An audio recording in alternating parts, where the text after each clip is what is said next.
Hey, it's Steve from the Cryptozoology Paranormal Museum. Actually, I'm down in the basement of the museum. You can see these are the old stairs. I'll turn the light so you can see. This is the way you used to actually get in to the basement. There's a light I'm using, one of the Ryobis. This is what I'm down here doing now. Working on the boiler. It's an old boiler. You can see how it's leaking here. I'm going to shut it off. So basically it's an old boiler. I had a problem the other day.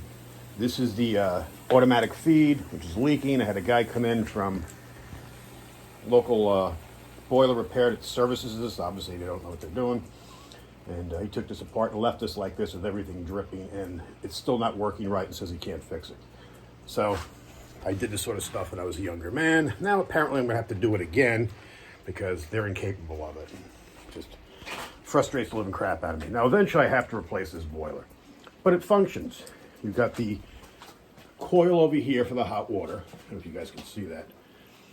And that's working, but they had that jumped out here, so it constantly ran, which is a no-no. You don't leave someone's home with the boiler running wild and it'll never shut off, and then having to dual the auto feed bypassing because this is obviously not working here. It's just a mess. But anyway, in the process of doing this and trying to make myself more comfortable, I'll show you a little more of the basement here.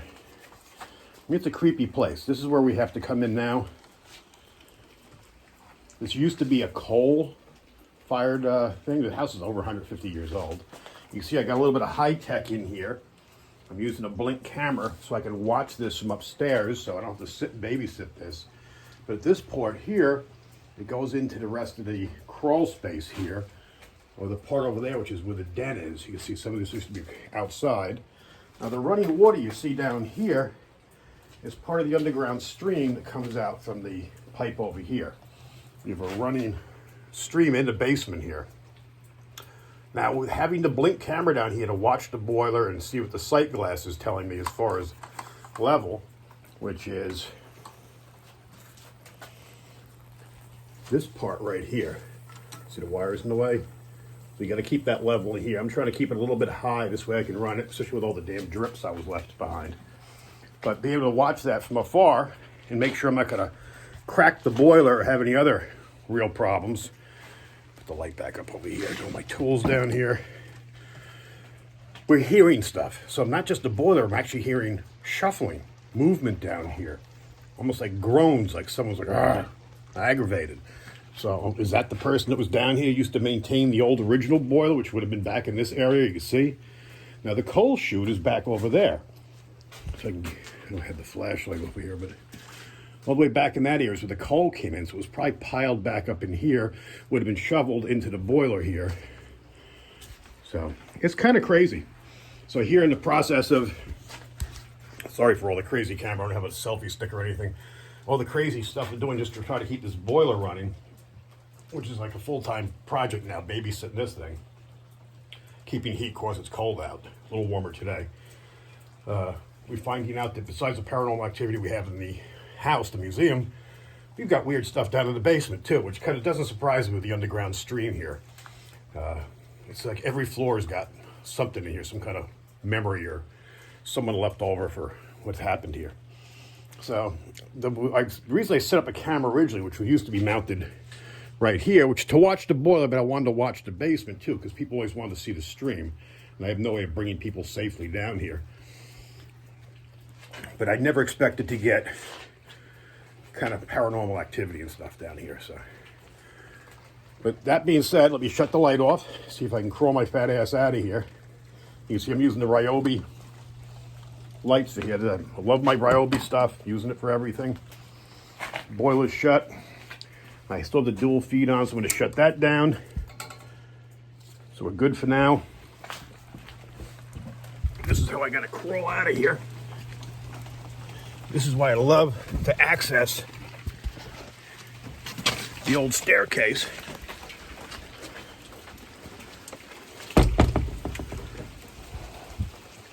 So that's my entrance and exit to the basement to get in there. Out here's the old carriage house.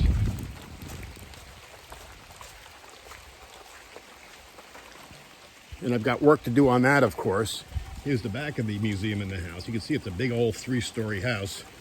And it's obviously raining out, which is good. Better than snowing. That's kind of heating problems. You can see it's a big place. Museum's to the front.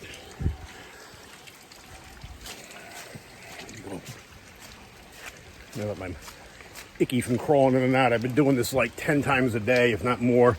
So my knees and everything are killing me. I had bad knees to start with.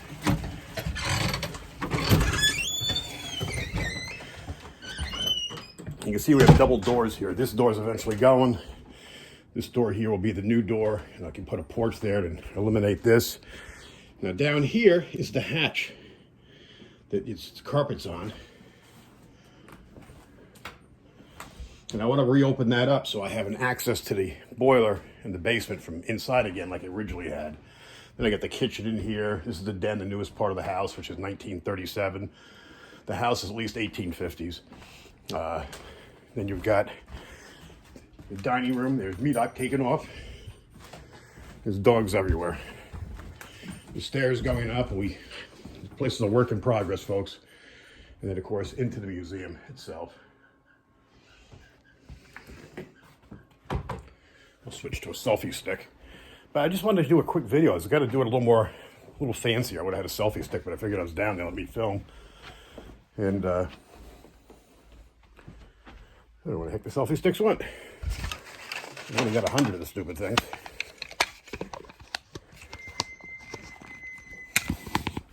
Yeah, a little better. Now I'm not right up in your face. But, so I'm using supplemental heat, just trying to keep the house warm. You can see the old steam pipes, but they work. I mean, we're getting heat in here. I threw a electric heater just to assist a little bit. And you can see going from here, this is the way I used to go into the bathroom, which is off limits now because of that. Goes into the den area, which we have a wood-burning stove. It's a big old house, but it's a money pit. It's not easy to heat, especially when the heating system's fighting you every inch along the way. So, being in the middle of nowhere, it's a problem finding these parts.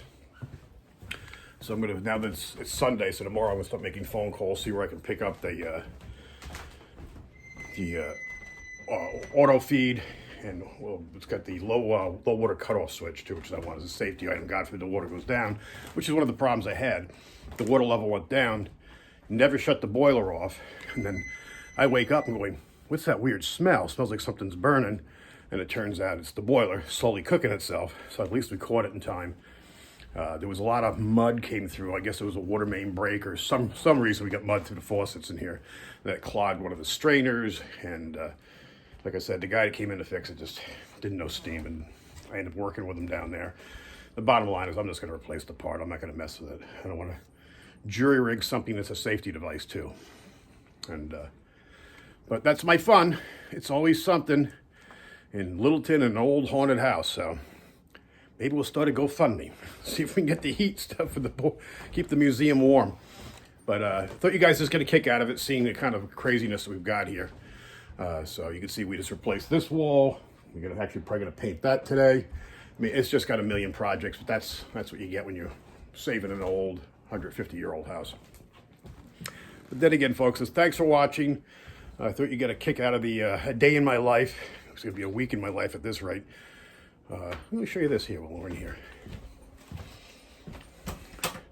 This is the hallway coming out of the paranormal room. Look at the wood in here.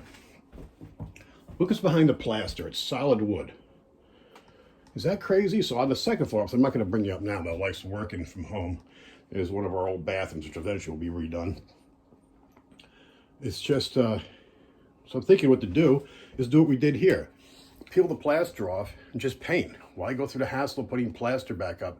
Show this natural wood that they used here. These things are built like ships. That's why it's a heavy house. We just had a guy come in and did some work here as far as spackling. We had some damage here from previous leaks. We had the roof done too.